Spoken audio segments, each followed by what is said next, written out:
ॐ विश्वं दर्पणदृश्यमाननगरी तुल्यन्निजान्तर्गतं पश्यन्नात्मनि मायया बहिरिवोद्भूतं यथा निद्रया यः साक्षात् कुरुते प्रबोधसमये स्वात्मानमेवाद्वयं तस्मै श्रीगुरुमूर्तये नमः इदं श्रीदक्षिणामूर्तये बीजस्यान्तरिवाङ्कुरो जगदिदं प्राङ्निर्विकल्पं पुनः मायाकल्पितदेशकालकलना वैचित्र्यचित्रीकृतं मायावीव विजृम्भयत्यपि महायोगी वयस्वेच्छया तस्मै श्रीगुरुमूर्तये नमः इदं श्रीदक्षिणामूर्तये तस्मै श्रीगुरुमूर्तये नमः इदं श्रीदक्षिणामूर्तये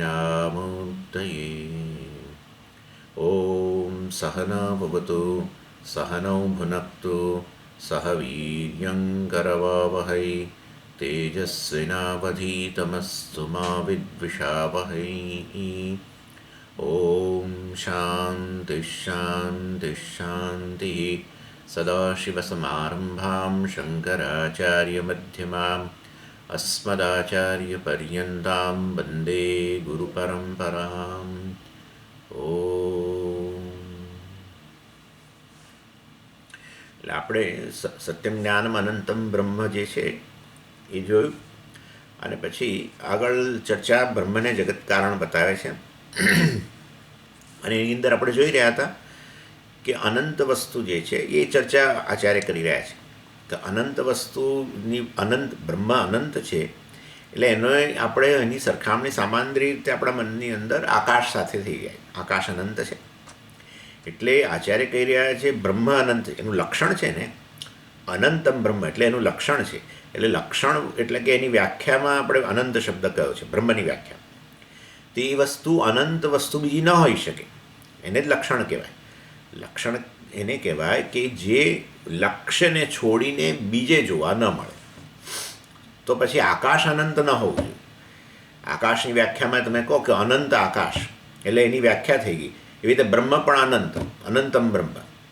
આ પરમાત્મા અનંત છે આત્મા અનંત છે. તો વાસ્તવની અંદર હવે અનંત શબ્દ બ્રહ્મની વ્યાખ્યા ના થઈ શકે કારણ કે અન્ય વસ્તુ પણ અનંત થઈ. એટલે આચાર્ય બતાવી રહ્યા છે કે નાના સત્યમ જ્ઞાનમ અનંતમ બ્રહ્મ જે છે એ મતલબ અનંતમ બ્રહ્મ એ વ્યાખ્યા જ છે. એના સિવાય બીજી કોઈ વસ્તુ અનંત નથી. બીજી કોઈ વસ્તુ અર્થાત આકાશ અનંત નથી.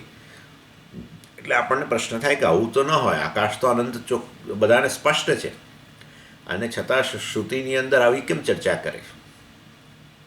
એને બતાવ્યું કે દેશતઃ ત્રણ રીતે અનંતતા હોય છે. ત્રણ રીતે. એક છે દેશની દૃષ્ટિએ, બીજું છે કાળની દૃષ્ટિએ અને ત્રીજું છે વસ્તુની દૃષ્ટિએ. દેશની દૃષ્ટિએ અનંત આકાશને કહી શકાય કારણ કે વાસ્તવમાં કોઈ એવી જગ્યા નથી જ્યાં આકાશ ન હોય. એટલે એ દૃષ્ટિએ દેશતઃ દેશ એટલે જગ્યા. કોઈ પણ જગ્યા એવી નથી કે જ્યાં આકાશ ન હોય. બરાબર. અને માટે વાસ્તવની અંદર ભલે દેશની દૃષ્ટિએ અનંત હોય પણ કાળની દૃષ્ટિએ અનંત નથી, વસ્તુની દૃષ્ટિએ અનંત નથી. માટે આકાશ બધી રીતે અનંત નથી. દેશકાળ અને વસ્તુની દૃષ્ટિએ અનંત નથી એમ કહેવાનો આશય છે. જ્યારે બ્રહ્મ દેશકાળ અને વસ્તુ બધી રીતે અનંત છે. દેશની દૃષ્ટિએ પણ બ્રહ્મ અનંત છે અને કાળની દૃષ્ટિએ પણ બ્રહ્મ અનંત છે અને વસ્તુની દૃષ્ટિએ પણ અનંત છે. માટે ખરેખર અનંત શબ્દ એ કોને લાગુ પડે છે? બ્રહ્મને જ લાગુ પડે છે. માટે અનંતમ એ બ્રહ્મનું લક્ષણ છે એમ. એટલે સત્યમને જ્ઞાનમ તો છે જાણે. જ્ઞાનમ એટલે ચેતનતા, ચૈતન્ય બ્રહ્મનું લક્ષણ છે. તો હવે એ બહુ સરળ છે. એમાં કોઈ બીજો આર્ગ્યુમેન્ટ નથી એટલે બીજી કોઈ મુશ્કેલી નથી, ડાઉટ નથી. પરંતુ આ દેશની દૃષ્ટિ અનંત કેવળ આકાશ છે, બીજી દૃષ્ટિ નહીં. અને પછી આપણને થાય કે આકાશ જગ્યાની દૃષ્ટિએ તમે કહો છો કોઈ જગ્યા એવી નથી જ્યાં આકાશ નથી.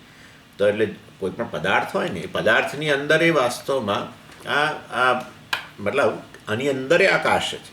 એટલે અવાજ આવે છે ને, આમ કરો તો અવાજ આવે છે એટલે આકાશ છે. શબ્દગુણ છે ને અંદર, તો શબ્દગુણ તો આકાશનો જ છે. એટલે આમ થાય કે બ્રહ્મ સર્વની અંદર બહાર સર્વત્ર વ્યાપ્ત છે. અરે આકાશ અંદર બહાર સર્વત્ર વ્યાપ્ત છે તો પછી એના અંત કેમ નથી કહેતા? પણ આપણે વિચારવું જોઈએ કે આકાશ તો એક મહાભૂત છે. આ પદાર્થ જે છે એની અંદર આકાશ જરૂર છે, પણ એના સિવાય બીજા મહાભૂતો છે ને, બરાબર? નહીં તો આકાશનો બનેલો છે આ પદાર્થ, એવું કહેવું પડે. પણ એમાં બીજા ગુણો જણાય છે? હા, જણાય છે ને. એમાં સ્વાદ જણાય છે, રાઈટ, બરાબર છે. એનું એક પોતાનું તાપમાન છે, એનો એક સ્પર્શ પણ છે. તો આ બધા ગુણો તો આકાશમાં હોતા નથી, સ્પર્શ વગેરે. સ્પર્શ જે છે અને રૂપ જે છે, આનું એક રૂપ છે.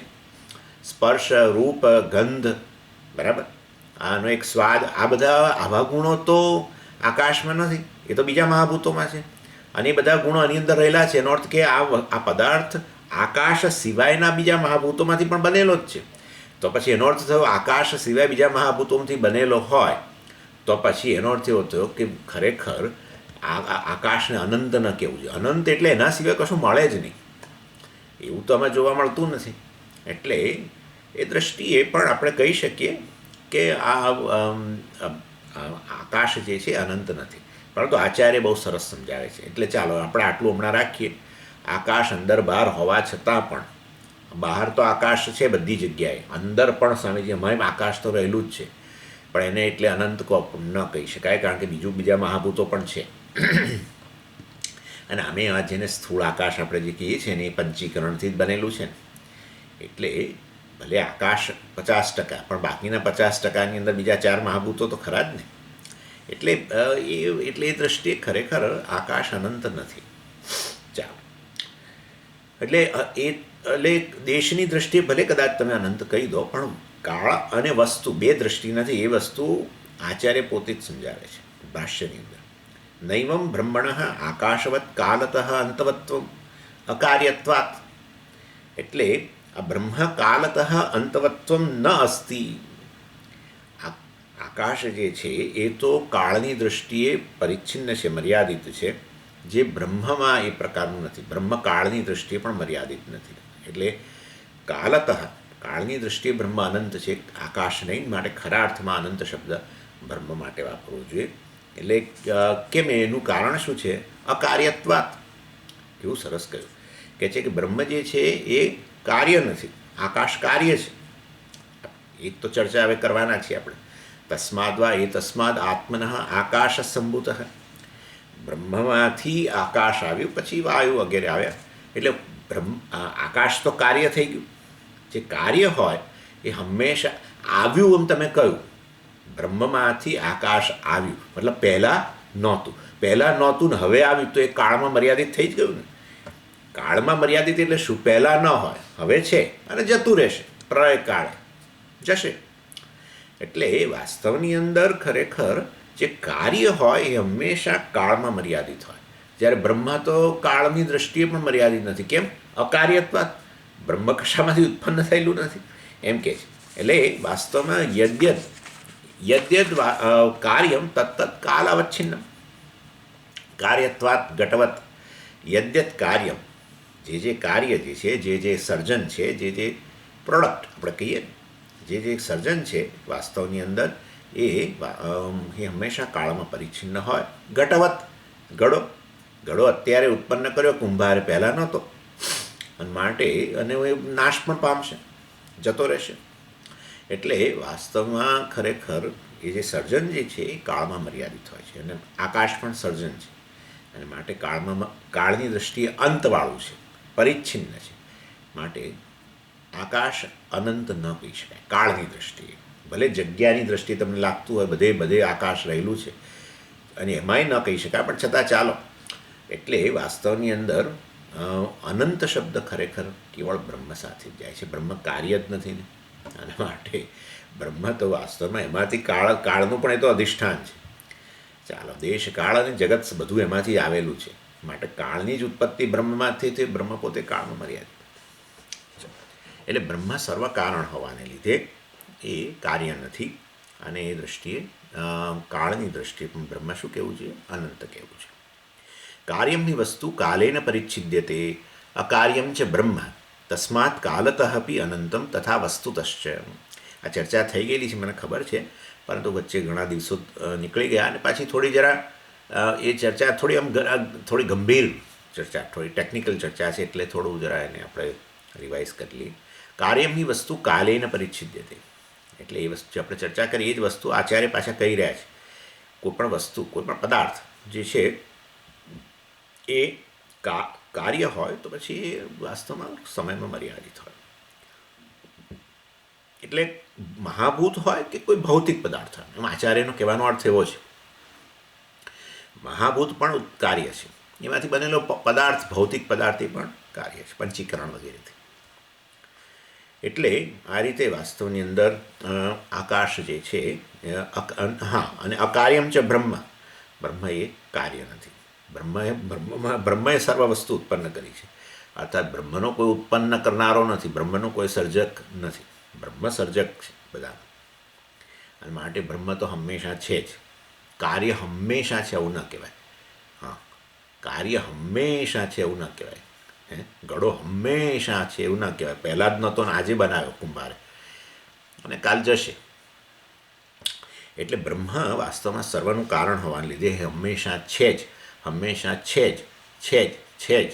તો પછી એનો અર્થ એવો થયો એ કદી નથી હોતું જ નથી, અને નહોતું એવું ના બોલાય, અને ભવિષ્યમાં નહીં હોય એવું નહીં બોલાય. મતલબ કાળની એને કોઈ મર્યાદા નથી. અને કોઈ પણ કાર્ય જે હોય છે ને એ હંમેશા કારણ સાથે, કારણ ધરાવતું જ હોય છે. એટલે આપણે જેને કારણ કહીએ ને જગતની અંદર, એ પણ પાછું કાર્ય જ છે, એમ કહેવાનો આશય છે. એટલે આ શું થાય, આ તો આવી ચર્ચાઓ કરીએ ને એટલે એમ થાય કે જુઓ, ઘડાની વાત કરી કે ઘડો અત્યારે આજે ઉત્પન્ન થયો અને કાલે નાશ પામ્યો, માટે ઘડો કાળમાં મર્યાદિત છે ને બધું બરાબર. પણ માટી નહીં. હવે માટી જે ઘડાનું કારણ છે, એ માટી પોતે કાર્ય છે પાછી. હા, એટલે જગતની બે પ્રશ્ન આવવાનો જ હતો, પણ એટલે આ તો પહેલેથી જ જવાબ આપી દઈએ એનો. કોઈ પણ પદાર્થ જગતનો કારણ પણ છે અને કાર્ય છે. હા, માટે તમે વિચાર કરો, મહાભૂતો જ કાર્ય હોય તો પછી આ બધા ભૌતિક પદાર્થો, માટી ના ને તેને, તો બધું કાર્ય હોય જ ને, એમાં શું મોટી વસ્તુ છે. એટલે મહાભૂતો પોતે જ બેઝિક, જેમાંથી આપણે જેમ કહીએ ને બિલ્ડિંગ બ્લોક, એટલે જેમાંથી બધું બન્યું આખું જગત, બધા ભૌતિક પદાર્થો જેમાંથી બન્યા એ મહાભૂતોમાંથી બન્યા. પણ મહાભૂતો પોતે જ ઉત્પન્ન થયેલા હોય, કાર્ય હોય, તો પછી તો બાકીની વસ્તુઓ તો હોય જ નહીં. એટલે માટી હોય, માટીને તમે ભલે એક પદાર્થની દૃષ્ટિએ એને કારણ કહો, પણ એ કારણે પાછું કાર્ય જ છે. અને પણ એનું કારણ શું, તો બીજું હવે કહો, એના કણો કહો, ને અણુ કહો, ને પરમાણુ કહો, ચાલો બીજું કશું, એ તો એ આ લોકોનું મોડેલ, વૈજ્ઞાનિકોનું. આપણું મોડેલ મહાભૂત, બસ સિમ્પલ આટલું. એ માટી શેમાંથી બનેલી છે? મહાભૂતોમાંથી. એનો સ્વાદ છે, એની અંદર ગંધ છે, એની અંદર એનું એક રૂપ છે, એનો સ્પર્શ પણ છે, અને એ માટીનો લોંદો છે પડે આમ નીચે તો અવાજ આવે છે, તો મતલબ કે એની અંદર આકાશ પણ છે. મતલબ મહાભૂતોમાંથી બનેલું છે. એ મહાભૂતો જ કાર્ય છે, પછી માટી તો કાર્ય હોય જ ને. એટલે આપણું આ મોડેલ જે છે ને મહાભૂતોવાળું, એ બરાબર છે. આપણે આ બધું અણુ પરમાણુ ન સમજાય તો ચિંતા નહીં, એ તો વૈજ્ઞાનિકોની, એ લોકો એમની રીતે વાત કરે, આપણે ચિંતા નહીં કરવાની એ બધી, એમની જે કહેવું હોય કે. એટલે ઇન શોર્ટ કશું એવું છે જ નહીં જે કાર્ય ન હોય. જગતમાં જેને કારણ કહો છો એ પણ કાર્ય જ છે છેવટે. એટલે જ્યારે બ્રહ્મ જે છે એ સર્વનું કારણ હોવાને લીધે વાસ્તવમાં એ કાર્ય જ નથી. કાર્ય નથી તો એને કોઈ કાળની મર્યાદાએ નથી. કાર્ય હોય તો કાળની મર્યાદા આવે, ઉત્પન્ન થયું વગેરે, નાશ પામે વગેરે. ચાલો પછી, એટલે આ એક મુદ્દો, કાળની દૃષ્ટિએ અનંત હોવાને લીધે બ્રહ્મ સાચા અર્થમાં અનંત છે આકાશને. કથમ પુનઃ વસ્તુતઃ અનંત્યમ સર્વ અનન્યત્વાત. એટલે ભિન્નમ હિ વસ્તુ વસ્ત્વંતરસ્ય અંતઃ ભવતિ. વસ્ત્વંતર બુદ્ધિ પ્રસક્તા વસ્ત્વંતરાત નિવર્તતે. યતઃ યસ્ય બુદ્ધેઃ વિનિવૃત્તિઃ સહ તસ્ય અંતઃ તદ્યથા ગોત્વબુદ્ધિ અશ્વત્વાત નિવર્તતે ઇતિ અશ્વત્વાંતમ ગોત્વમ ઇતિ અંતવદ એવ ભવતિ. સ ચ અંતઃ ભિન્નેષુ વસ્તુષુ દૃષ્ટઃ નૈવં બ્રહ્મણઃ ભેદઃ અતઃ વસ્તુતઃ અપી આનંત્યમ. અતઃ વસ્તુતઃ આનંત્યમ. આવું હોવાને લીધે બ્રહ્મ વસ્તુની દૃષ્ટિએ પણ એ અનંત છે. એટલે બ્રહ્મ એવો એક પદાર્થ નથી, જેમ કે આ એક પદાર્થ, અને આ બીજો પદાર્થ, દાખલા તરીકે આ એક પદાર્થ બીજો, આ બે પદાર્થ છે ને, એટલે બ્રહ્મ પણ એક પદાર્થ હોય તો પછી અંતવાળો જ બની જાય, કારણ કે તરત બીજો પદાર્થ આવે એટલે આપણે કહીએ કે આ તો બીજો છે, આનો અંત આવી ગયો, હવે આ છે, હે ને. એટલે વાસ્તવની અંદર બ્રહ્મ વસ્તુતઃ અનંતમ કેવી રીતે, એ વસ્તુ હવે અહીંયા સમજાવે છે. કથમ પુનઃ વસ્તુતઃ અનંતમ, એટલે સર્વ અનન્યત્વાત, બધામાં એક એક લીટીનો જ આર્ગ્યુમેન્ટ છે, વધારે જ નહીં. આપણને એમ કે બધું શું તકલીફ પડશે આ બધું પ્રૂવ કરવા માટે, કશી તકલીફ પડે એવું છે જ નહીં. એટલે બ્રહ્મને તમે વસ્તુની દૃષ્ટિએ અનંત કેમ કહો છો? ચાલો, દેશની દૃષ્ટિએ અનંત, કાળની દૃષ્ટિએ અનંત, હવે વસ્તુની દૃષ્ટિએ અનંત કેમ કહો છો? દેશની દૃષ્ટિએ અનંત કેવી રીતે, તો ચર્ચા થઈ ગઈ છે.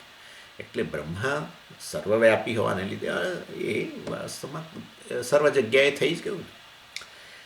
સર્વવ્યાપી હોવાને લીધે સમગ્ર જગત જેમાંથી આવતું હોય એનાથી વ્યાપ્ત જ હોય ને. દેશ કાળ જેમાંથી આવતા હોય તો વાસ્તવમાં વિચાર કરો, દેશની જ ઉત્પત્તિ, એટલે આકાશની ઉત્પત્તિ જો એમાંથી થતી હોય તો વાસ્તવની અંદર બ્રહ્મ વધારે વ્યાપક થયું ને. દાખલા તરીકે તમે ઘડો બનાવો માટીમાંથી, તો તમે માટીનો પિંડ હોય એમાંથી તમે ઘડો બનાવ્યો, તો વ્યાપક શું વસ્તુ તમે મને કહો? કાર્ય વ્યાપક, કાર્ય વધુ વ્યાપક કહેવાય કે કારણ વ્યાપક કહેવાય? માટી વધુ વ્યાપક કે ઘડો વ્યાપક? માટી જ વ્યાપક હોય ને. હવે એટલે એ વસ્તુની ચર્ચા ન કરવી જોઈએ, પણ એટલે આપણે ચર્ચા કરેલી જ છે. દેશની દૃષ્ટિએ બ્રહ્માનંદ છે સર્વનું કારણ હોવાને લીધે, દેશકાળ સહિત બધી જગતનું માટે એ વ્યાપક છે. કાર્ય કારણને વ્યાપીને ન રહે, કારણ કાર્યને વ્યાપીને રહે. કારણ કાર્યને વ્યાપીને રહ્યું હોવાને કારણે કારણ વધુ વ્યાપક બન્યું. કાર્ય જે છે એ કારણને વ્યાપીને ન રહે. એટલે ઘડો બધે ઘડો ન હોય, માટી બધે હોય, સમજ્યા? એટલે એ માટીમાંથી જે ઘડો બન્યો એ ઓછો વ્યાપક હોય. માટી તો એમને મેં પડી હોય, નહીં તો પછી શું થાય કે જો ઘડો માટીને વ્યાપીને રહેતો હોય તો બધે ઘડા જ હોય, માટી નામની વસ્તુ જ ના હોય. એટલે તમે બહાર પગ મૂકો તો તમે ઘડા પર પગ મૂકો, રૂમની બહાર પગ મૂકો, આવું ના હોય. એટલે વાસ્તવમાં કાર્ય હંમેશા ઓછું વ્યાપક હોય. એટલે દેશની દૃષ્ટિએ પણ બ્રહ્મ વ્યાપક જ થઈ ગયું. કાળની દૃષ્ટિએ આપણે બતાવી દીધું કાર્ય નથી માટે વાસ્તવમાં એ બ્રહ્મ કાળની દૃષ્ટિએ પણ અનંત થઈ ગયું. હવે વસ્તુની દૃષ્ટિએ, એટલે બ્રહ્મને આ તમે વસ્તુની દૃષ્ટિએ કેમ આ અનંત કહો છો? એટલે આમ તો સરળ કારણ આવું છે કે બ્રહ્મ સત્ય છે અને બાકી બધું મિથ્યા છે, પતી ગયું. એટલે જે સત્ય છે મતલબ સાચા અર્થમાં ઠોસ વસ્તુ એ છે એમ, બાકી બધું મિથ્યા છે. મતલબ ખરેખર બીજી વસ્તુ નથી. અહીંયા તો બે વસ્તુ છે, જો એક આ છે ને એક આ છે, બંને સમાન સત્તાની વસ્તુ છે. તમે અને સત્ય કહો તો આ એ સત્ય છે, અને તો પછી બંનેની એકબીજાને મર્યાદા નડે છે. બંને એકબીજા આ મર્યાદિત છે, આ મર્યાદિત, એટલે આ વસ્તુની મર્યાદા કહેવાય. મોબાઈલ જ છે અને પેપર છે, બરાબર? એટલે વાસ્તવની અંદર એ વસ્તુની દૃષ્ટિએ કેવી કહેવાય? અંતવાળી કહેવાય, મર્યાદિત કહેવાય.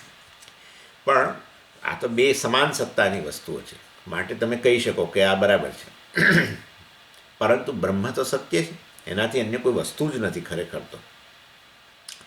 એટલે એ દ્રષ્ટિએ વાસ્તવમાં એક શું બની ગયું? વસ્તુની દૃષ્ટિએ અનંત બની ગયું. પાણી અને તરંગો બે વાત કરો, પાણી ને તરંગો. સ્વામીજી તરંગો કેટલા બધા છે. તરંગો ભલે ગમે એટલા હોય, પણ સ્વામીજી એટલે પાણી મર્યાદિત બન્યું. પાણી મર્યાદિત ન થાય, તરંગ મર્યાદિત છે. પાણી સત્ય છે, એનાથી અન્ય તરંગ મિથ્યા છે, માટે પાણી આપોઆપ જ વ્યાપક બની ગયું, અનંત બની ગયું. વસ્તુની દૃષ્ટિ પણ અનંત બની ગયું. સમજી ગયા? એટલે વાસ્તવમાં જે સત્ય હોય એ જ, મતલબ સત્ય એટલે ઠોસ વસ્તુ એ જ છે, એનાથી અન્ય બીજું છે નહીં. એનાથી અન્ય બીજું હોય તો પેલું મર્યાદિત થઈ ગયું. જેમાં કાગળ અને મોબાઈલ, કાગળ અને મોબાઈલ બે સત્ય વસ્તુ છે, એટલે મતલબ બે સમાન સત્તાની વસ્તુ છે.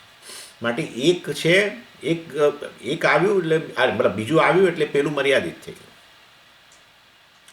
એટલે પરંતુ વાસ્તવમાં આટલા બધા તરંગો હોવા છતાં પણ વાસ્તવમાં તરંગમાંય જળ છે ને બીજા તરંગમાંય જળ છે ને પેલા ત્રીજા તરંગમાંય જળ છે ને બધે જળ છે, પણ છતાંય જળ મર્યાદિત નથી, કારણ કે જળ જ સત્ય છે. એનાથી અન્ય જે કંઈ આ બધા તરંગો છે, નામરૂપ છે, એ તો સત્ય છે જ નહીં, મિથ્યા વસ્તુ છે. એટલે પેલા બધા તરંગોમાં રહેલું છે પણ જળ છે, તો પછી એટલે જળ કેવું બની ગયું? વસ્તુની દૃષ્ટિએ અનંત બની ગયું. જળથી અન્ય કશું બીજું છે નહીં જે જળને મર્યાદિત વસ્તુની દૃષ્ટિએ બતાવે છે. એટલે દ્રષ્ટાંતમાં ગણજો, સમજી. જળથી અન્ય પૃથ્વી છે એની ચર્ચા છોડો, અત્યારે જળ ને તરંગની વાત ચાલે છે. પાછા તો તરત પાછા કૂદકો મારે, એટલે આવો કૂદકો ના મારશો. અત્યારે જળ ને તરંગની વાત કરું છું. દ્રષ્ટાંત તો કંઈક આપવું પડે ને. એટલે તરંગો જળથી, મતલબ કે તરંગ છે મિથ્યા છે, જળ સત્ય છે, અને માટે જળને મર્યાદિત વસ્તુની દૃષ્ટિએ મર્યાદિત કરનાર બીજી વસ્તુ જ નથી. મિથ્યા છે એટલે મતલબ એ ખરેખર વસ્તુ નથી. આ આર્ગ્યુમેન્ટ કરી શકાય, પણ તો આચાર્ય જુદો આર્ગ્યુમેન્ટ કરે છે, લગભગ સરખો જ છે. આચાર્ય કહે છે વાસ્તવની અંદર આ બ્રહ્મ વસ્તુની દૃષ્ટિએ અનંત છે, કારણ કે સર્વ અનન્યત્વાત, એટલે બધી જ વસ્તુ જે છે એનાથી અનન્ય છે, એનાથી ભિન્ન નથી, અભિન્ન છે, એમ કહેવાનો આશય છે. બ્રહ્મ પ્રત્યેક વસ્તુ, જગતની પ્રત્યેક વસ્તુ જે છે બ્રહ્મથી અભિન્ન છે. અભિન્ન છે એને કારણે એ મિથ્યા થઈ ગઈ. જે રીતે તમે આ વસ્તુ પાછું પેલા ઉદાહરણમાં લગાડો, તરંગ જે છે એ સર્વ તરંગ જળથી અનન્ય છે, કહેવાય જ ને આવું. સર્વ તરંગ જળથી અનન્ય છે. અન્ય એટલે ભિન્ન, અનન્ય, અભિન્ન. એટલે અભિન્ન દ્વારા શું સિદ્ધ થાય છે ખબર છે? આ અભિન્ન અભિન્ન આવે છે ને, બહુ વાર વેદાંતિઓ બોલે ને પછી આપણા મનમાં કશું કંઈ થાય નહીં. એટલે પછી આપણે એટલે ચવાઈ ગયેલો શબ્દ જેને કહીએ ને, જેમ પેલું આપણું રજ્જુ સર્પ બિચારું ચવાઈ ગયું છે ને, એવું આ 10મો ચવાઈ ગયો. એટલે જેવું 10માની વાત ના એટલે આપણે માઇન્ડ બ્લોક જ થઈ જાય. એટલે આપણે કંઈક ચલો હવે જરા હું ચા પી આવું, પેલા 10માની વાતો કરે છે, પેલા આયા જ ચશ્માવાળા. એવું નહીં. અભિન્ન જુઓ, અભિન્નનો અર્થ શું થાય છે ખબર છે? એ વાસ્તવમાં બીજી વસ્તુનું સ્વતંત્ર અસ્તિત્વ નથી. અભિન્ન એટલે સ્વતંત્ર અસ્તિત્વ ધરાવતી નથી. અન્ય હોય, ભિન્ન હોય, મતલબ બંને બંને સ્વતંત્ર છે અસ્તિત્વની દૃષ્ટિએ. બંનેનું અસ્તિત્વ સ્વતંત્ર છે. અસ્તિત્વ સ્વતંત્ર હોય તો પછી બંને સત્ય બની ગઈ. બંને જે એકની જેટલી સત્તા, જેટલી રિયાલિટી, એટલી બીજાની પણ. અભિન્ન કહીને બતાવી દીધું કે વાસ્તવમાં બે વસ્તુ તમે જોઈ રહ્યા છો, તરંગ અને જળ, ત્યારે પણ જો તરંગ જળથી અભિન્ન હોય તો તરંગનું સ્વતંત્ર અસ્તિત્વ નથી. એક તો ભાઈ તરંગનું અસ્તિત્વ શું કોને આભારી છે? જળને આભારી છે. થઈ ગયું. માટે તરંગ મિથ્યા થઈ ગયું, આપો આપે છે, જળ શક્તિ બની. એટલે અનન્યાત્વાત આર્ગ્યુમેન્ટ બહુ જબરજસ્ત આર્ગ્યુમેન્ટ છે. તો જબરજસ્ત. આપણે એના દ્વારા આપણે તરી જઈએ છીએ બધી જગ્યાએ. એટલે અનન્ય એ બહુ જબરજસ્ત વસ્તુ છે. એટલે વાચારંભણમ વિકારો નામધેય મૃત્તિકા ઇત્યવ સત્યમ. આ વસ્તુની ચર્ચા, અનન્યત્વની ચર્ચા, અનન્યત્વાત છે ને, આચાર્ય મને લાગે છે બ્રહ્મસૂત્રમાંથી લઈ આવ્યા છે. બ્રહ્મસૂત્રમાં આપણે ચર્ચા કરેલી તદ અનન્યત્વમ આરંભણ શબ્દાદિભ્ય. આવું 2.1.14 બીજા અધ્યાયના પ્રથમ પાદની અંદર આવું સૂત્ર આવેલું. તદ અનન્યત્વમ આરંભણ શબ્દાદિભ્ય. આરંભણ શબ્દ ક્યાં આવે છે? એ છાંદોગ્યની અંદર 6.1.4માં વાચારંભણમ વિકારો નામધેય વાચ આરંભણમ. એટલે ત્યાં કહેવામાં આવેલું કે બધું જે કંઈ તમે સર્જો છો ને બહાર, એ ખાલી વાસ્તવની અંદર એની સત્તા ખાલી શબ્દમાં જ છે.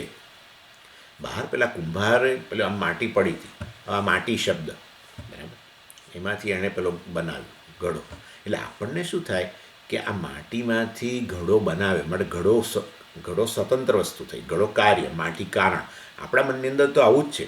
જે બન્યું જેમાંથી જેમાંથી બન્યું એ કારણ, જે બન્યું એ કાર્ય, કાર્ય અને કારણ ભિન્ન વસ્તુ. આપણા મનમાં આવું છે. પણ ખરેખર તમે શ્રુતિ કહે છે વાચારંભણમ વિકારો. વાચા આરંભણમ એટલે વાસ્તવની અંદર ખરેખર આ જે કંઈ સર્જાયું છે એનું અસ્તિત્વ કેવળ શબ્દ છે. ઘડો નામની કોઈ પદાર્થ નથી બહાર. તમે કહો ઘડાનું સર્જન થયું, પરંતુ ખરેખર ઘડા શબ્દનું સર્જન થયું, ઘડા પદાર્થનું નહીં. બહાર તો હજુ માટી જ છે. સમજી ગયા? એટલે કે એનો અર્થ શું થયો કે જે સર્જાયું છે એ પેલા કારણથી અનન્ય છે, અભિન્ન છે. કારણ કે હજુ બહાર માટી જ જણાય છે. કાર્ય કારણથી અભિન્ન હોય છે. ચાલો, એટલે કાર્યસ્ય કારણ અનન્યત્વમ અસ્તિ. જે કંઈ કાર્ય જે થાય એનું જે સર્જન થાય છે એનું સ્વતંત્ર અસ્તિત્વ હોતું નથી. એટલે કારણથી સ્વતંત્ર અસ્તિત્વ હોતું નથી. જેવી રીતે ઘડા વગેરેનું માટીથી સ્વતંત્ર અસ્તિત્વ હોતું નથી. ત્યાં માટીને ઘડાનું જ ઉદાહરણ આપવામાં આવ્યું છે. વાચારંભણ વિકારો નામધેય મૃત્તિકા ઇત્યેવ સત્યમ. વિકાર એટલે કાર્ય, વિકાર એટલે કંઈક પરિવર્તન જણાયું ને. જાણે પહેલાં માટી હતી, હવે એમાં જાણે કંઈક જુદું કંઈક શેપ આવ્યો, એટલે આપણને એમ કે ખરેખર કંઈક બન્યું એમાંથી. પણ ખરેખર તમે જુઓ તો હજુ માટી જ છે. એટલે જે બન્યું કાર્ય એ પેલા કારણથી હજુ અભિન્ન જ છે. બરાબર છે. એનું સ્વતંત્ર અસ્તિત્વ નથી. એટલે એનું અસ્તિત્વ, ઘડાનું અસ્તિત્વ ક્યાં છે? શબ્દમાં છે, એમ કહેવાનો આશય છે. ઘડાનું અસ્તિત્વ શબ્દમાં છે, પદમાં છે, પદાર્થ નથી. ઘડા નામનો પદાર્થ નથી. એવી રીતે વાસ્તવની અંદર, અને આપણા મનમાં આવું પ્રકારનું ઓરિએન્ટેશન, એટલે શું એને કે એ પ્રકારનો અભિગમ રહેલો જ છે. કારણ અને કાર્ય બે જુદી જુદી વસ્તુઓ છે, એવું પ્રકારનું. એટલે જ આવું બોલતા હોય છે કે કશું બનાવવું હોય તો પેલું તો જોઈએ, ફલાણું જોઈએ, ઢીકણું જોઈએ. એટલે એનો અર્થ એવો થયો કે એ વસ્તુમાંથી આ વસ્તુ બને છે. એટલે એ જેમાંથી બને છે એ કારણ, અને જે બને છે એ કાર્ય, બંને ભિન્ન વસ્તુઓ છે. આપણા મનમાં એવું છે, પણ ખરેખર એવું નથી. એટલે આ રીતે જગતની અંદર ઘણા કારણ અને કાર્યને બધું જણાય છે. એ તો ઈશ્વરની આ પ્રકારની વ્યવસ્થા છે. માટી કારણ, ઘડો કાર્ય, માટી કારણ, પેલો કુંજો કાર્ય કે કુંડું કાર્ય વગેરે, જે પણ આ બધી વ્યવસ્થા છે જગતની અંદર, કારણ કાર્ય આ તે બધું.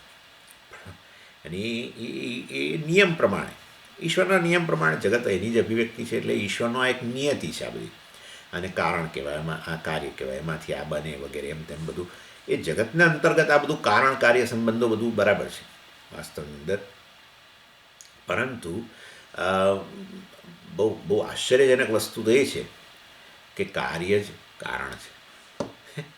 કાર્ય જ કારણ છે. એટલે અનન્યત્વ, કાર્ય કારણથી અનન્ય છે, અભિન્ન છે. અર્થાત કાર્ય જ વાસ્તવમાં છેવટે તો કાર્ય છેવટે કારણ જ છે.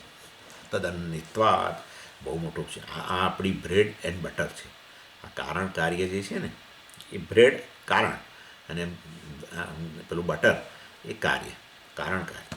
બહુ મોટી વસ્તુ છે. બ્રહ્મનું અનંતપણું સિદ્ધ કરવા માટે, આત્માનું અનંતપણું, બ્રહ્મનું અનંતપણામાં આપણને કંઈ રસ નથી. જેને સિદ્ધ કરવું એ કરે. આત્મા બ્રહ્મ છે ને, માટે આત્મા અનંત છે. માટે તમે અનંત છો, અને તો છૂટો હવે આમાંથી. આખો દિવસ હું નાનો નાનો, હું નાનો નાનો. શું કરીએ સ્વામી, શું કરીએ? આપણે વાત કરીએ, શું કરીએ સ્વામી? એટલે હંમેશા પેલી લાચારી, મર્યાદા એટલે શું? લાચારી, લાચારીથી છૂટો. હા, લાચારી છે નહીં વળી, તમે છો નહીં એવા. એક ચર્ચા કરીશું. એટલે કેમ આવું કહે છે. અને કાર્યસ્ય કારણ અનંતતા, એટલે વાસ્તવની અંદર આ કાર્ય જે છે એ કારણથી અનન્ય છે. અને બ્રહ્મ જ સર્વનું કારણ હોય તો બધી જ વસ્તુઓ બ્રહ્મથી અનન્ય છે. બધી વસ્તુઓ બ્રહ્મથી અભિન્ન છે. એટલે કે બધી વસ્તુઓ, એટલે કે આ જગત મિથ્યા છે, બ્રહ્મ સત્ય છે. એનાથી અન્ય પદાર્થ જ નથી કોઈ. હા, બ્રહ્મ જ સર્વનું કારણ છે. બધા જ કાર્ય કારણ જ છે. એટલે જે પણ કહો એ બ્રહ્મ જ છે.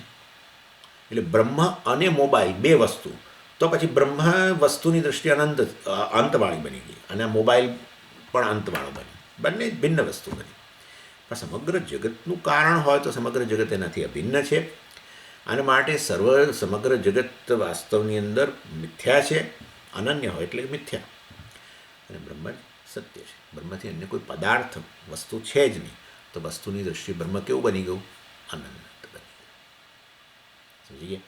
આખો પેલો કુંભાર, આપણે ત્યાં ખબર પાલડીમાં ને બધે પેલા લઈને બેસે છે ને પેલા બાળ, આમ એટલા બધા ઘડાઓ ને કેટલા કુંડા ને કેટલું બધું લઈને બેસે, બધું જાત જાતનું આખું બધું. એ વચ્ચે બેઠો હોય, પાછું ખબર જ ના પડે આપણને.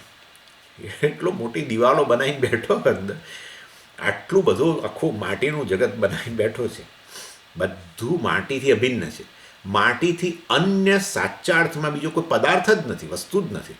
માટે માટી વસ્તુની દ્રષ્ટિએ અનંત કહેવાય. એ ઉદાહરણમાં સમજી ગયા?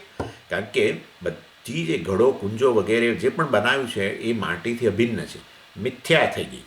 એનું સ્વતંત્ર અસ્તિત્વ છે જ નહીં. અનન્ય એટલે જેનું સ્વતંત્ર અસ્તિત્વ જ નથી, એટલે મિથ્યા છે. જે સ્વતંત્ર અસ્તિત્વ ન ધરાવે મિથ્યા. આ બધી અનેક વ્યાખ્યાઓમાંની એક વ્યાખ્યા. એટલે માટી અનંત છે. માટીને ચેલેન્જ કરે, જો તું એક વસ્તુ છું તો હું બીજી વસ્તુ છું, આવું આવું છે નહીં. બરાબર. આઈ થિંક આ બરાબર હવે તમને મનમાં બરાબર બેસી ગયું છે. એનીવે, એટલે કાર્ય એકબીજાને મર્યાદિત કરે. ઘડો ઘડો પેલા કુંડાને મર્યાદિત કરે, કુંડું કોડિયાને મર્યાદિત કરે. એ અંદરો અંદર એ બધું એકબીજાને મર્યાદિત કરે, એ વસ્તુ બરાબર છે. કારણ કે એ બધાનો એક અંત આવે છે. ઘડાનો અંત આવી ગયો, પછી પેલા કોડિયું શરૂ થયું, એટલે કોડિયું, અને કોડિયાનો અંત આવી ગયો, કુંડું શરૂ થયું. એ બધું એ રૂપોની અંદર જે છે, નામરૂપ, એટલે કે રૂપની અંદર એવું હોય, અંતવાળી વસ્તુ હોય.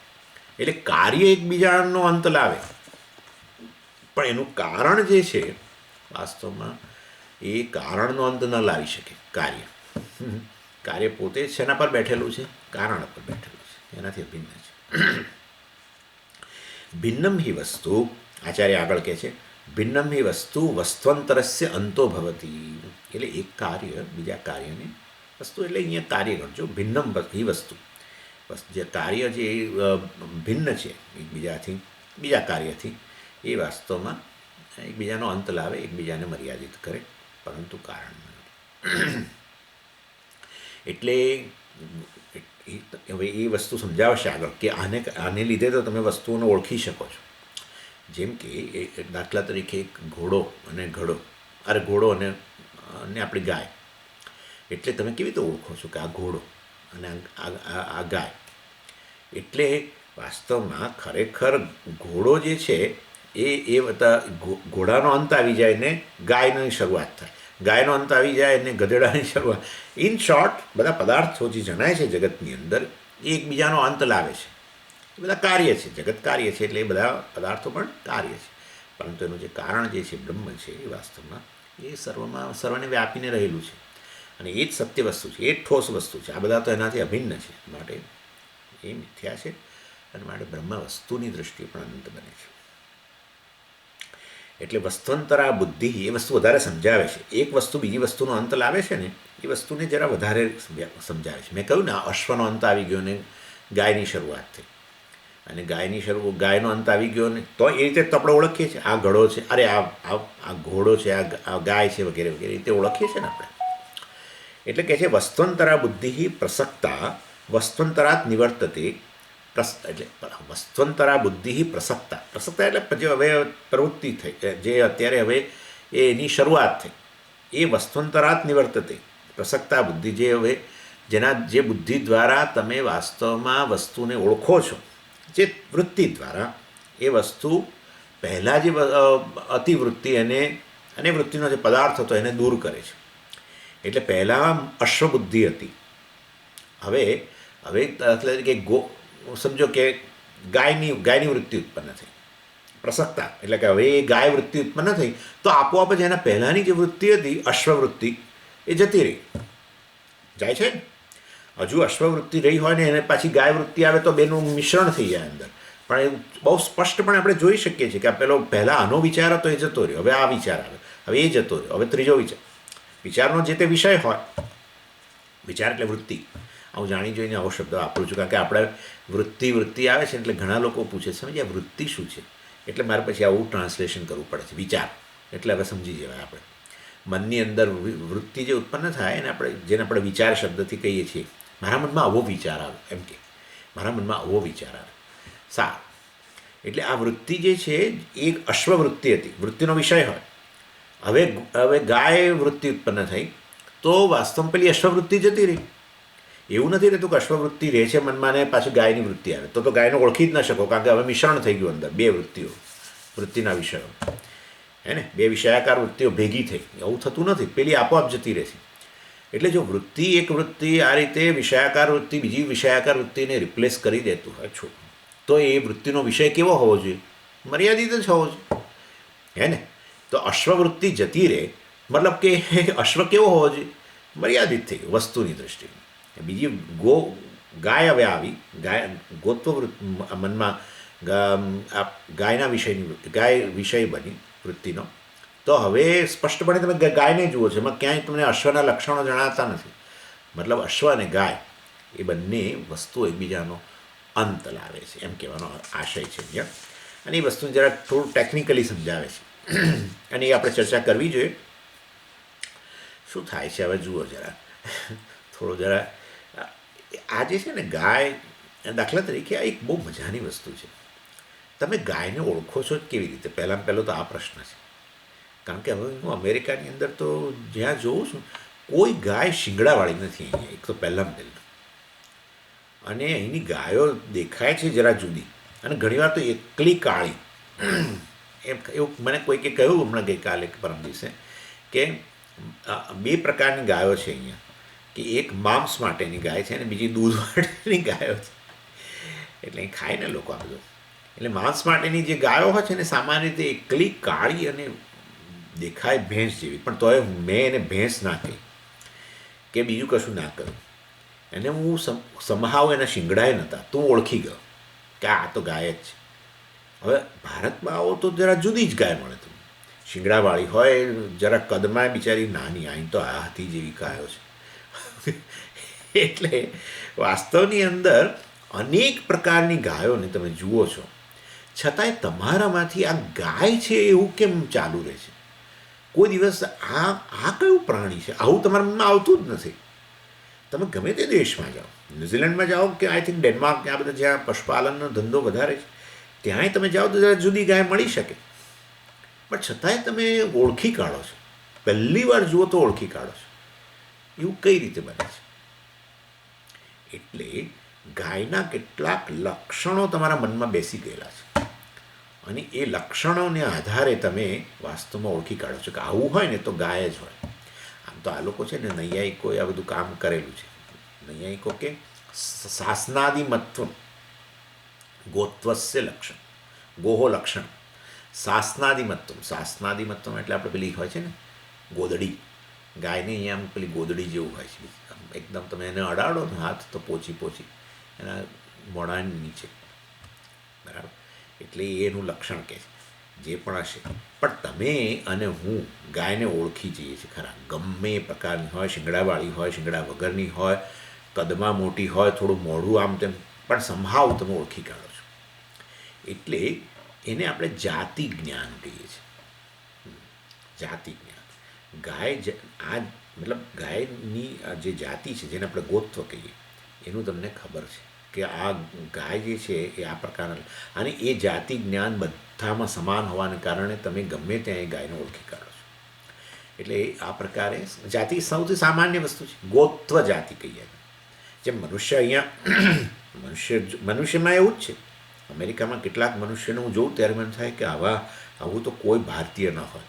એટલા મોટા કદના, ખૂબ મોટા કદના, દેખાવમાં મતલબ જુદા, ચામડીનો રંગ જુદો, બધું જુદું જુદું હોય છે. એની રીતે અશ્વેત લોકો હોય, અને આપણા જેવા પેલા ઘઉંવર્ણા હોય, કેટલા પ્રકારના અને કેટલા પ્રકારના લક્ષણો ધરાવતા, પણ છતાંય તમારામાંથી એક બધા મનુષ્ય છે એ તમે ફટાક કરતું ઓળખી કાઢો છો. એટલે કે તમને જાતિનું જ્ઞાન છે, મનુષ્યત્વ જાતિ, મનુષ્ય જાતિના કેટલાક લક્ષણો જે હોય એ તમારા મનમાં બેસી ગયા છે કે આવું હોય એટલે મનુષ્ય. એ જાતિ હંમેશા સામાન્ય હોય. બધા મનુષ્યમાં સામાન્ય શું? મનુષ્ય જાતિ. એ જાતિનું જ્ઞાન તમને છે, જાતિના જે લક્ષણો હોય એનું જ્ઞાન છે, અને એ રીતે તમે વાસ્તવની અંદર ઓળખી કાઢો છો. એટલે એટલે એમ આચાર્ય અહીંયા કહે છે અહીંયા કે વસ્તુંતરા બુદ્ધિ પ્રસક્તા વસ્તુંતરાત નિવર્તતે. ગોત્વ જાતિ ધરાવતી જે ગાય જે છે એ વાસ્તવમાં એ ગોત્વ જાતિ શેમાં ન હોય? અશ્વમાં ના હોય, મનુષ્યમાં ન હોય. એટલે એને કારણે વાસ્તવમાં ગાય હોય કે ઘોડો હોય કે મનુષ્ય હોય, એ વાસ્તવની અંદર મર્યાદિત છે. કારણ કે ગોત્વ જાતિ શેમાં રહેલી હોય? ગાયમાં. અશ્વત્વ જાતિ શેમાં રહેલી હોય? અશ્વમાં.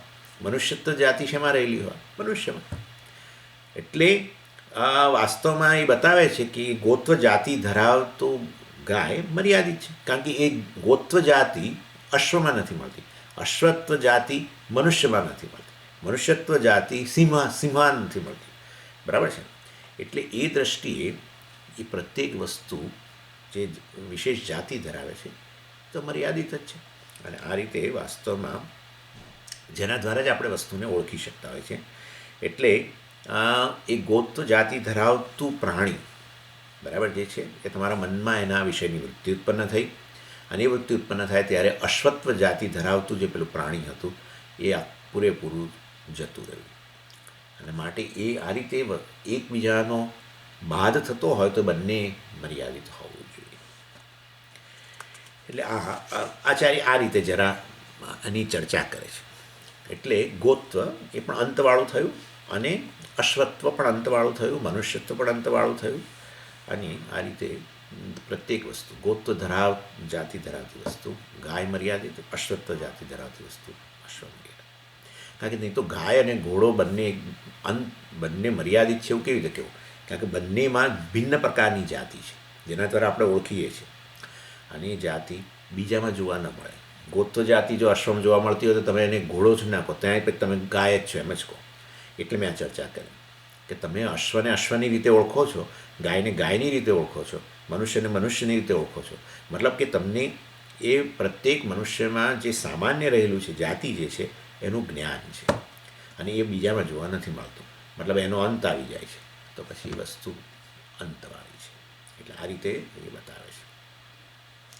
અને આ રીતે આપણે વાસ્તવમાં બધો વ્યવહાર ચાલે છે. વિચારો તમે, બધો વ્યવહાર ચાલે છે. તમે ગમે તે દેશમાં જાઓ તો તમે ઓળખી કાઢો છો, મનુષ્યને જોઈને ઓળખી જ કાઢો. ભલે ને ગમે એવો હોય, ઊંચાઈમાં હોય કે રંગમાં હોય કે બીજા લક્ષણો હોય, બીજા અનેક લક્ષણો, પણ તો ઓળખી કાઢો આ મનુષ્ય છે એટલું તમને ખબર હોય. એટલે તમે ગાયને ના પૂછો એડ્રેસ વિશે, સીધું મનુષ્યને જ પૂછો. ભલે મનુષ્ય તમે આવો કદી જોયો જ ના હોય, બીજા દેશમાં જાઓ તો, પણ તોય તમે એને એડ્રેસ પૂછો છો, અને ગાયને નથી પૂછતા. મતલબ કે તમને આટલી તો ખાતરી છે કે આ માણસ છે, મનુષ્ય છે. સમજો આ વસ્તુ. એટલે મનુષ્યત્વ જાતિ ગાય આવે ત્યારે પછી તમે એને ગાય તરીકે ઓળખી કાઢો છો, પેલો મનુષ્ય આવે તો મનુષ્ય તરીકે ઓળખી કાઢો છો. મતલબ કે બંને વસ્તુ ભિન્ન છે, અંતવાળી છે, બંને વસ્તુ મર્યાદિત છે. આ પ્રકારે આચાર્ય વાત કરે છે. એટલે આપણું બધું વ્યવહાર જેને આપણે ડાપણ વ્યવહાર એટલે ડાપણ આપણું બધું આ રીતે ચાલે છે. પરંતુ વાસ્તવની અંદર ખરેખર તમે જુઓ તો એ બધા વ્યવહારને અંદર જે રહેલી વસ્તુ છે એ તો ખરેખર ગણતપણ છે. ખરેખર કોઈ વસ્તુ બધી વસ્તુ બ્રહ્મથી અભિન્ન જ છે, ભિન્ન નથી, સ્વતંત્ર નથી. અને એ દૃષ્ટિએ ખરેખર તો આ ભલે તમે એને ગાય ઘોડા તરીકે કહેતા હો, પણ છેવટે આ એક જ એનું કારણ છે, બ્રહ્મ જ એનું કારણ છે. માટે બ્રહ્મ જ આ સર્વના રૂપમાં રહેલું છે. પ્રત્યેક કાર્ય કારણ જ હોય છે, કાર્ય કારણથી અભિન્ન છે. અને એ દૃષ્ટિએ ખરેખર તો બ્રહ્મ વસ્તુની દૃષ્ટિએ અંતવાળી નથી. પછી આવો એક પ્રશ્ન થતો હોય છે કે સ્વામીજી આ તમે જે કહો છો એ વસ્તુ ખરેખર કેવી રીતે શક્ય બને છે? કારણ કે આટલા બધા લોકો, દુનિયાના બધા લોકો જે છે આ પ્રકારે વાત કરે છે કે આ ગાય છે, આ ઘોડો છે, કોઈ આ બ્રહ્મ છે એવું તો કહેતું જ નથી. એટલે અને એ રીતે તમે કહો છો કે હું પણ વાસ્તવમાં મનુષ્ય નથી, હું પણ બ્રહ્મ છું, આ તમે કહો છો. તો ખરેખર જો આ વસ્તુ સત્ય હોય તો ખરેખર બધા કોઈકે તો કહેવું જોઈએ ને. આટલા 600 કરોડ જેટલા હોય, ખબર નથી જેટલા હોય એટલા બધા લોકોમાંથી કોઈ આવું કહેતું નથી. બધા પોતાને મર્યાદિત જ કહે છે, અંતવાળો જ કહે છે. તમે કહો છો કે હું તો બ્રહ્મ છું એટલે અનંત છું, બધાને વ્યાપીને રહેલો છું, પણ આવું તો કોઈ કહેતું જ નથી. હું તો અંતવાળો છું આવું જ કહે છે બધા. તમે જુદા અને હું જુદો ને બધું આવી રીતે તો વાતો કરીએ છીએ આપણે. જેમ કે તમે મોઢું ખોલો તો હું નથી મોઢું ખોલતો, અથવા હું મોઢું ખોલું તો તમે નથી ખોલતો. હું બગાસું ખાઉં તો તમે બધા બગાસું નથી ખાતા. અને આ તમે કેવી રીતે આવી વાતો કરો છો? બધું એક જ છે ને, અનંત છે ને, બધું બ્રહ્મ જ છે ને, બધું આત્મા જ છે ને, હું જ છું ને, આવું બધું આ કંઈ તો મને તો લાગે છે આ ગાંડપણ છે. કોઈ કહે આવું આવી રીતે? નહીં તો એ બધી વસ્તુઓ છેવટે હું જ હોઉં તો હું મોઢું ખોલું તો પછી બીજાએ મોઢું ખોલવું છે, હું બગાસું ખોલું બીજાએ બગાસું ખાવું છે. પણ આવું દેખાતું નથી. એને બદલે બધાના જે પણ જન્મે છે બધા લોકોના મનમાં આવું જ હોય છે કે હું મર્યાદિત છું, અંતવાળો છું, અને તમે એને હું જુદા જુદા છે. એટલે અંત આવી ગયો બીજાનો. તમે જુદા અને હું જુદો, મતલબ કે મારી એક બોર્ડર ને તમારી બોર્ડર. તો તમે ઓળખી શકો. બે વસ્તુનો ઓળખો ક્યારે? જ્યારે તે બે વચ્ચેનું બે વસ્તુઓની મર્યાદા, સીમા જાણતા હો તો. મર્યાદા એટલે સીમા. તો તમે બીજો નંબર કહી શકો. એક સફરજન ને બીજું સફરજન કેવી રીતે કહ્યું? તમે ચોખ્ખું જોઈ શકો છો આની આ સીમા છે અને આની આ સીમા છે. એટલે વાસ્તવની અંદર આવું જણાતું નથી. એટલે બધું એક જ હું અનંત છું એવું કેવી રીતે કહેવાય? કોઈ દિવસ મેં એવું કહ્યું નથી કે તમે હું છું ને ફલાણું હું છું ને ગ્લાસ હું છું ને આ હું છું. તમે કહો છો હું બ્રહ્મ છું, બ્રહ્મ જગતનું કારણ છે, બધું મારાથી અભિન્ન છે, મારાથી અન્ય ખરેખર કોઈ વસ્તુ છે જ નહીં, અને મારે વસ્તુની દ્રષ્ટિએ હું અનંત છું. પણ હું તો એવું કદી કહેતો નથી. હું તો નાનો છું, મર્યાદિત છું, આટલો છું વગેરે કહીએ છીએ. એટલે આવું આવું કેમ છે? કોઈક તો આપણને પોઈન્ટ આઉટ કરે ને કે આ તમે કહો છો એ ખોટું છે, ભ્રમ છે. એટલે હું નાનો છું કે આવો છું કે મનુષ્ય છું, આ બધું જે બોલું છું એ તો ખાલી એક ખરેખર તો લવારો જ છે, સાચું કહું તો છે. એટલે મતલબ કેમ હું આ શબ્દ વાપરું છું? કારણ કે દાખલા તરીકે સમજો કે કોઈ વ્યક્તિ દારૂ પીતું હોય અને દારૂ પીધા પછી પોતાના વિશે કેવો લવારો કરે ને, ખરેખર એવું જ છે. લિટરલી આવું છે, લિટરલી આવું જ છે. એટલે આખી દુનિયા જે છે એક પ્રલાપ કરતી જ જાય છે. જન્મે છે ત્યાંથી અંત સુધી પોતાના વિશે જ બોલતું હોય છે મોટા ભાગે, અને અથવા નથી બોલતા તો પોતાના વિશેનો ખ્યાલ તો હોય છે. વ્યવહાર કરનાર, જેની સાથે વ્યવહાર કરો એ કરનારો હું વિશેનો એક ખ્યાલ તો હોય. સામે દીકરો હોય તો પછી હું વ્યવહાર કરનાર માતા કે પિતા કે વગેરે એ પ્રકારનો ખ્યાલ તો હોય, ભલે બહુ કહું નહીં. એટલે જે પણ વ્યવહાર કરીએ છીએ ને, આ વ્યવહાર દેખાય છે બહુ બધી સુંદર વસ્તુ, આપણે એટિકેટ્સને થેન્ક યુ ફલાણું ઢીકણું એમ ને તેમ, અને આમ તો સ્વામીજી હોવું જ જોઈએ, પિતા તરીકે આમ તો આમાં હોવું જ જોઈએ, માતા તરીકે આમ તો હોવું જ જોઈએ, ભાઈ તરીકે આવું તો હોવું જ જોઈએ. આમ એટલે બધો વ્યવહાર દેખાય છે આમ બધો ડાપણવાળો, પણ વ્યવહારની અંદર વ્યવહાર કરનારો જે છે લિટરલ લવારો જ કરી ગયો છે. હું બ્રહ્મ છું એનાથી કંઈ પણ બોલવું એ વાસ્તવમાં બ્રહ્મ જ છે. આ તો એક ડેલાઇટ જેવી વસ્તુ છે, ખરેખર પ્રકાશ જેવી વસ્તુ છે. પ્રકાશ હોય ત્યારે સૂર્યનો તડકો નીકળે અને કોઈ અંધારું છે એવું કહે તો આપણે શું કહીએ? લવારો કરે છે એમ કહીએ. એવી રીતે આ હું વાસ્તવની અંદર સમગ્ર જગતનું કારણ છું ચૈતન્ય તરીકે, એ બહુ સ્પષ્ટ વસ્તુ છે. પણ છતાંય બધા હું ચૈતન્ય છું, બ્રહ્મ છું, અનંત છું એવું કહેવાને બદલે હું તો નાનો છું, નવો છું એ જ બોલ્યા કરે છે. મતલબ એ લવારો છે. તો પછી સમજી આવું જો હોય તો કોઈક તો કે ને, જેમ કોઈક દાખલા તરીકે કોઈ ક્લબની અંદર બધા જ લોકો દારૂ પીને પોતાના વિશે લવારો કરતા હોય, પણ એકાદ તો એવો ડાયો મળે જે કહે કે આ બધા જો આ બધા હવે છકી ગયા, આમ ને તેમ ને કેવો લવારો કરે છે પોતાના વિશે, કોઈક તો આંગળી કરે. આવું જગતમાં કોઈ કરતું જ નથી. હું બહાર જઈને જે પણ મારા વિશે બોલું, કોઈ મને હજુ સુધી સમજે એવું ના કહ્યું કે તું લવારો કરે, તું તો બ્રહ્મ છું, આવું કોઈએ ના કહ્યું. આખી દુનિયા જ્યાં જાઓ, તમે ભારતમાં જાઓ કે અમેરિકામાં જાઓ કે આફ્રિકામાં જાઓ, તો આપણને લાગે કે હું જે કહું છું એ બીજો પણ એ પ્રકારે કહે. એટલે જ કહીએ છીએ કે વાસ્તવની અંદર વિચારો કે એક ક્લબની અંદર બધા દારૂ પીતા હોય અને એમાં કોઈ બાકી ન હોય, કોઈ બાકી નહીં, સમજો બધા, તો પછી લવારો રહ્યો નહીં. બધા એક સરખા જ છે. જેમ ગાડાની હોસ્પિટલની અંદર જે ડૉક્ટર આવે એના સિવાય એ ન આવે અને બધા અંદર જે બોલી રહ્યા હોય ત્યારે કોણ કે હું લવારો કરું છું? કોઈ કે? કારણ કે જેણે પોઈન્ટ આઉટ કરવું જોઈએ પોતે પણ લવારો જ કરે છે. એટલે આ દ્રષ્ટિ સમજો, આ વસ્તુ બહુ સિરિયસ વસ્તુ છે. આ પ્રશ્ન બહુ જ થશે તમને, અથવા કોઈક કરશે તમને. જો હું ખરેખર આ બધું સત્ય હોય તો કોઈક તો પછી આપણને પોઈન્ટ આઉટ કરીને કહે કે તું તારા વિશે ભ્રમ સેવું છું, આ તો ગાણપણ છે, તું હું નાનો છું, આવો છું, મનુષ્ય છું, પિતા છું, પુત્ર છું, આવું બધું બોલવું એ તો ગાણપણ છે. આવું છે જ નહીં ખરેખર. તો આ બધું છોડ, આવું કોઈક તો કહેવું જોઈએ, પણ કોઈ કહેતું નથી. પણ જે કંઈ જન્મેલા છે બધા જ લોકો આ પ્રકારનો જ ખ્યાલ લઈને જન્મતા હોય ત્યારે બધું નોર્મલ જ લાગે ને. કોઈ કોણ પોઈન્ટ આઉટ કરે? જે જન્મે છે એ આ જ પ્રકારનો ખ્યાલ લઈને જન્મે છે, આ પ્રકારનો જ લવારો કરતો આવે છે. માટે જેમ ગાડાની હોસ્પિટલની અંદર ડૉક્ટર સિવાય બધા જ ગાડાઓ જ્યારે એકબીજા જોડે વ્યવહાર કરતા હોય ત્યારે વાસ્તવની અંદર એ લવારો કે એ દેખાય જ નહીં, એના જેવી વસ્તુ છે. એનીવે, પરંતુ શાસ્ત્ર અને શાસ્ત્રના આચાર્ય જે હોય હોપફુલી એ આવું કહેતા હોય કે તું બ્રહ્મ છું, ત્યારે વાસ્તવની અંદર એક સત્યનું પ્રતિપાદન કરી રહ્યા છે. I just by the way મને વિચાર આવ્યો કે આવું આટલું બધી આ પ્રકારનું જે દર્શન છે એ વસ્તુ ખરેખર હકીકત હોય તો કોઈકે તો કહેવું જોઈએ. કેનારા ભક્ત કોઈક જ મળી આવે છે. મોટાભાગના બધા લોકો અજ્ઞાન પોતાના વિષયનું લઈને જ જન્મે છે બધા જ, માટે આ પ્રકારનો ભ્રમ સેવતા સેવતા જ આવે છે. એની ભિન્નેષુ વસ્તુષુ આચાર્ય કહે છે ભિન્નેષુ વસ્તુષુ સહ અંતઃ દ્રષ્ટ. અંત આ પ્રકારની મર્યાદા અંત જે છે એ ભિન્નેષુ વસ્તુષુ આ બધા પદાર્થો છે એની અંદર આવો પ્રકારનો અંત દેખાય છે. દરેકમાં એક પ્રકારની જાતિ છે જે જાતિ બીજામાં નથી, અને માટે દરેકની એક સીમા દેખાય છે. એ વસ્તુ પદાર્થો માટે બહુ શક્ય છે.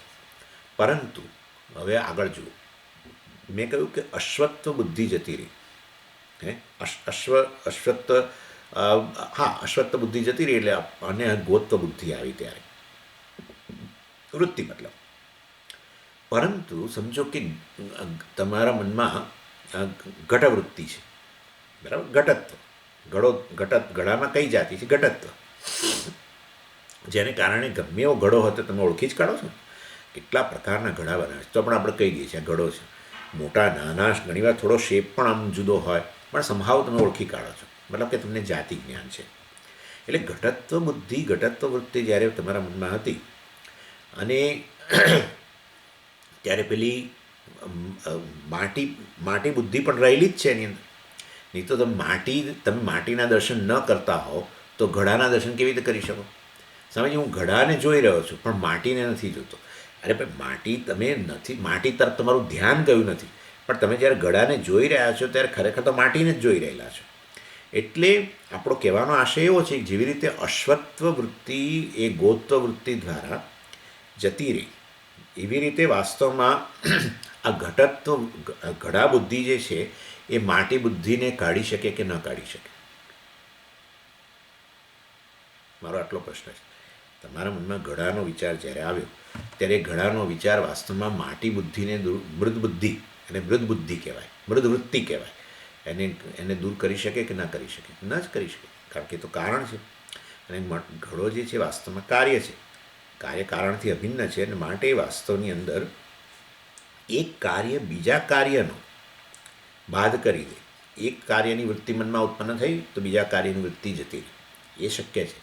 પરંતુ કાર્યકારણ વચ્ચે આ શક્ય નથી. તમે વસ્તુને એપ્રિશિએટ ન કરી શકે એ જુદી વસ્તુ છે, પરંતુ એ ઘડો જે છે વાસ્તવમાં પૂરેપૂરું તમે જે ઘડાને જોઈ રહ્યા છો ત્યારે ખરેખર માટીને જ જોઈ રહ્યા છો, બરાબર છે? માટીને જ જોઈ રહ્યા છો.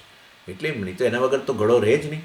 માટે ઘટવૃત્તિ જે છે એ મૃદ વૃત્તિ જે છે એનો બાદ ન કરી શકે. સમજી ગયા તમે? એ કહેવાનો અહીંયા આશય છે. અર્થાત આ નામરૂપ જે છે એકબીજાનો બાદ કરે, પરંતુ એટલે જેમ કે કુંડાનો વિચાર જે છે, કુંડાનો આકારની વૃત્તિ તમારા મનમાં ઉત્પન્ન થઈ તે કોળિયાની વૃત્તિને દૂર કરી શકે જરૂર, પણ એ કુંડું હોય કે કોળિયું હોય કે કંઈ પણ હોય એ પેલી માટી મૃદબુદ્ધિનો ને દૂર ન કરી શકે. એવી રીતે વાસ્તવમાં, કારણ કે એનાથી અભિન્ન છે, એવી રીતે આ સમગ્ર જગત જે છે વાસ્તવની અંદર એ બ્રહ્મથી અભિન્ન છે. બ્રહ્મ માટી સમાન ગણો. અને માટે જગતમાં જેનું પણ તમે વૃત્તિ તમારા મનમાં ઉત્પન્ન થાય એ બ્રહ્મ બુદ્ધિને બાદ ન કરી શકે. તમે એપ્રિશિએટ ના કરી શકો જુદી વસ્તુ છે, પણ પ્રત્યેક પદાર્થ જે છે એમાં રહેલું અસ્તિત્વ અને એનું આ ભાસવાપણું જ બ્રહ્મને કારણે છે. વસ્તુ ભાસે ક્યારે? કોઈ પણ વસ્તુ ચૈતન્ય વગર ન ભાસે. જોઈ લો, ચૈતન્ય વગર ભાસે જ નહીં, કારણ કે આ તો જડ છે. જો ચૈતન્ય વગર કોઈ વસ્તુ ભાસે ને તો આ વસ્તુ સ્વયં પ્રકાશ બની ગઈ. પરંતુ આ સ્વયં પ્રકાશ નથી, આ જડ છે, અને માટે ચેતન વગર કદી ન ભાસે. માટે એ છે અને ભાસે છે એ ચૈતન્યને કારણે, બ્રહ્મને કારણે છે.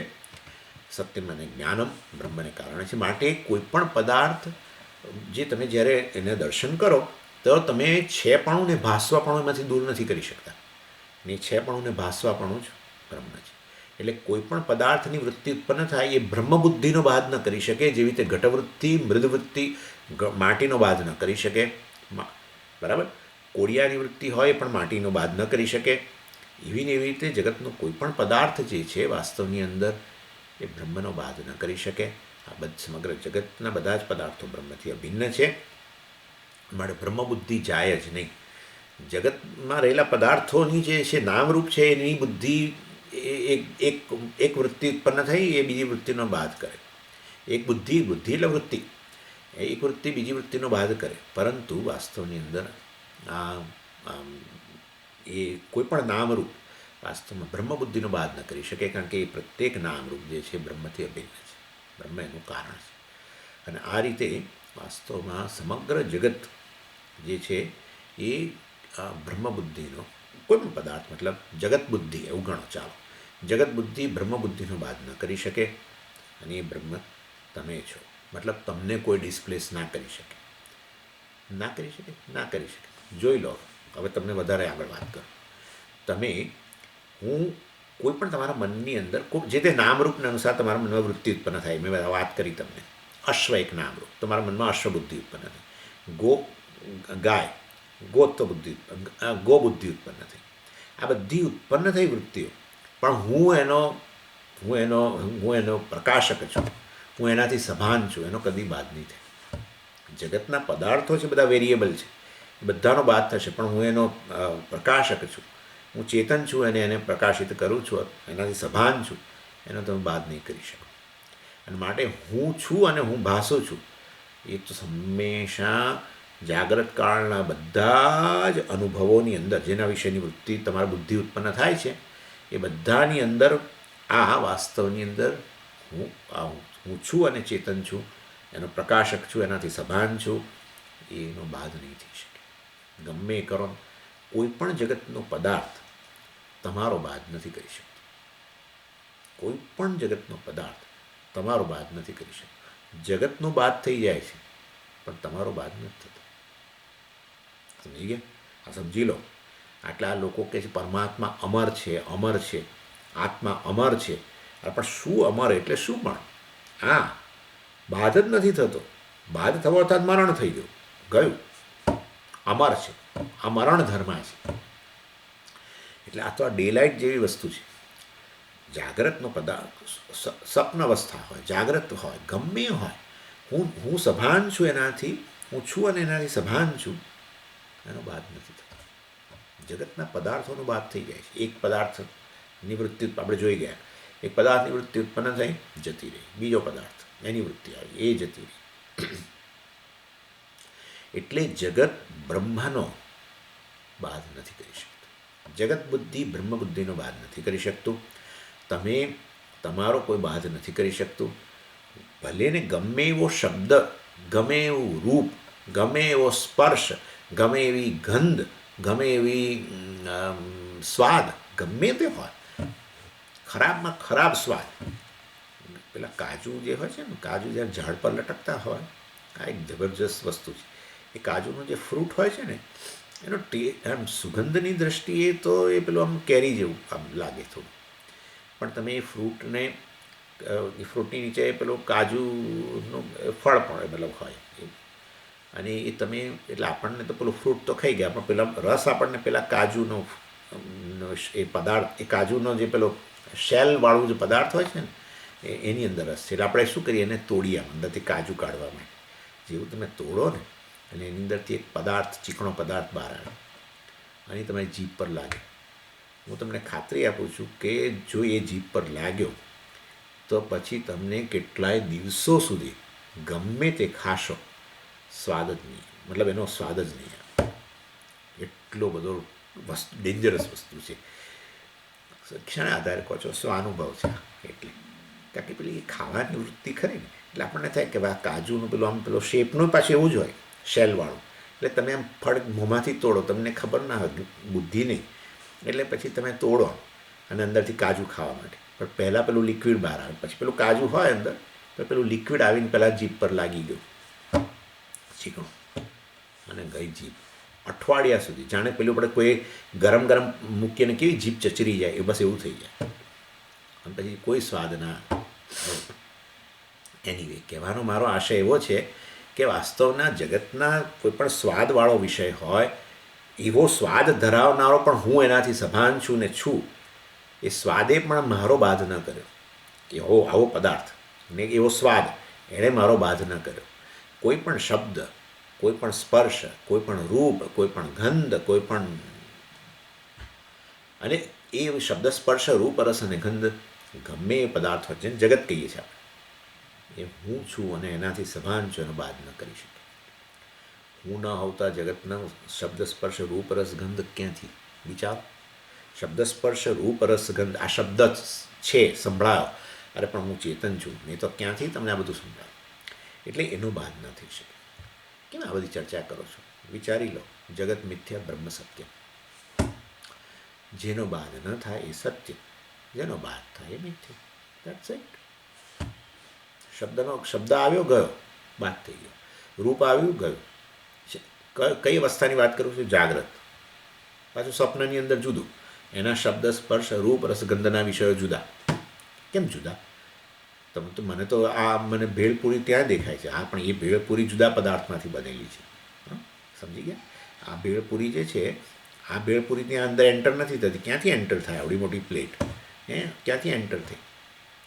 હા, એટલે પરંતુ ત્યાંય હું એનાથી સભાન છું ને છું, બાદ ન થાય. સ્વપ્નના પદાર્થો આવે, જાગ્રતના પદાર્થો આવે, વાસ્તવની અંદર કોઈ વસ્તુ એ બાદ થઈ ગયા. સુષુપ્તિ આવી, એ જતા રહ્યા. દેશ કાળ અને બધું જતું રહ્યું. વિચારો તમે, કાળ પણ જતો રહ્યો, દેશ પણ જતો રહ્યો, વસ્તુઓ જતી રહી, આખું જગત જતું રહ્યું. પણ તમે હજુ ત્યાં રહેલા છો. નહીં તો આવું કહેનાર જ કોઈ ના મળ્યું હોત. સવારે ઉઠીને કહો છો કે આ 3 નહોતું, મતલબ કે 3 અભાવનો અનુભવ કરનારો હું તો પાછો હજુ હતો જ. એટલું હું આ ડે લાઇટ કહું છું. બ્રહ્મ સત્યમ જગન મિથ્યા, અર્થાત હું અનંત છું. દેશ કાળ વસ્તુ જે જગતની પદાર્થો છે એ એકબીજાને મર્યાદિત કરે છે, પરંતુ એ કોઈ મારામાં મર્યાદા ઉત્પન્ન નથી કરતું. આ આવે, આ હતું અને પછી આ બીજું આવ્યું ત્યારે આપણને આપોઆપ થયું કે આ એક અને આ બીજું. એટલે આણે આની મર્યાદા લાવી દીધી, એકબીજાની સીમા આવી ગઈ. પરંતુ વાસ્તવની અંદર અથવા અનિબુદ્ધિ હતી મારા મનની અંદર, તો અનિવૃત્તિ નથી. હવે આની અનિવૃત્તિ ઉત્પન્ન થઈ તો અનિવૃત્તિ નથી. બરાબર? એટલે જગતના પદાર્થો એકબીજાનો અંત લાવે છે, પણ કોઈ પદાર્થો મારો અંત નથી લાવી શકતા. હું અનાથીય સભાન છું અને અનાથીય સભાન છું. અનાથ પછી ત્રીજો પદાર્થ, એનાથી સભાન છું. ચોથો પદાર્થ, એનાથી સભાન છું. શબ્દ સ્પર્શ રૂપ રસ ગંધ બધાથી સભાન છું. મારો બાદ નથી થતો. હું સત્ય છું. સમજી ગયા? હું છું, ચેતન છું, એ સત્ય છે. આ વેદાંતનું દર્શન છે. નૈવમ બ્રહ્મણ ભેદ, માટે કશી વસ્તુ બ્રહ્મથી ભિન્ન નથી. બધી જ વસ્તુઓ મિથ્યા છે. વાસ્તવમાં છું ને સભાન છું. આ બ્રહ્મ છે, આત્મા જે છે એને અંતર્ગત જ છે. વાસ્તવમાં એનાથી અભિન્ન છે, એની બહાર નથી. તમારી બહાર શું છે? મને બતાવો. તમારી બહાર શું છે? સમજી? આ રહી મારી બહાર અરે તો આ દેહની બહાર છે ભાઈ. સમજો આ વસ્તુ. એટલે લોકોને મૃત્યુનો ભય છે, પણ તમારો બાધ જ ન થતો હોય તો તમારું મરણ ક્યાં છે? મરણ એટલે બાધ, ગયા. તમારો બાધ જ નથી. તમે અસ્તિત્વ સ્વરૂપ છો. આત્મા અમર છે, આત્મા અમર છે, પણ શું અમર? કેવી ડે લાઇટ જેવી વસ્તુ છે.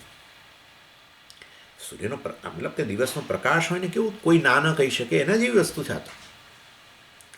એટલે વાસ્તવની અંદર આ નૈવમ બ્રહ્મણ ભેદ, તમારા કરતાં જગત ભિન્ન નથી. તમારા અંતર્ગત જ છે. જગતનું અસ્તિત્વ તમને આભારી છે. જગતનું ભાસવા પણ તમને આભારી છે. જગત તમારાથી બહાર નથી. સમજી ગયા? એટલે જગતમાં રહેલા પ્રત્યેક વસ્તુની અંદર છે પણ કે ભાસવા પણ બ્રહ્મ જ છે, અને એ માટે એનો બાદ થઈ શકતો નથી, અને એથી બ્રહ્મનો અંત આવી શકતો નથી. વસ્તુની દૃષ્ટિ વસ્તુઓ એકબીજાનો અંત લાવતી હોય, એક નામરૂપ બીજા નામરૂપનો અંત લાવે, પરંતુ અમારેલું છે પણ અમારેલું છે પણ અનુભાસવા પણ જ બ્રહ્મ જ હોય, તો પછી તો વાસ્તવમાં બ્રહ્મનો અંત આવતો નથી. તમે જ્યારે વસ્તુને જુઓ ત્યારે વસ્તુનું છે પણ હોવાને કારણે તમે જોઈ શકો છો, અને વસ્તુનું ભાસે છે માટે તમે જોઈ શકો છો. માટે છે પણ ભાસવા પણુંને લીધે જ, અને એ જ વાસ્તવમાં બ્રહ્મ છે. એનીવે, અને માટે બ્રહ્મ અનંત છે. સમજી ગયા? હા, જરા જુદી રીતે સિદ્ધ કરે છે. વસ્તુતઃ અપી અનંત્યમ બ્રહ્મણ, માટે બ્રહ્મ વસ્તુની દૃષ્ટિ અનંત છે. જગત મિથ્યા છે. જગત કોઈ બ્રહ્મથી ભિન્ન વસ્તુ નથી, સ્વતંત્ર વસ્તુ નથી. ચાલો, અને એ વસ્તુ પછી પ્રશ્ન અને ઉત્તરના રૂપમાં આચાર્ય રજૂ કરે છે, જોઈશું. ઓમ પૂર્ણમદ પૂર્ણમિદમ પૂર્ણાત પૂર્ણમુદચ્યતે પૂર્ણસ્ય પૂર્ણમાદાય પૂર્ણમેવાવશિષ્યતે. ઓમ શાંતિ શાંતિ શાંતિ. હરિ ઓમ શ્રી ગુરુભ્યો નમઃ. હરિ ઓમ.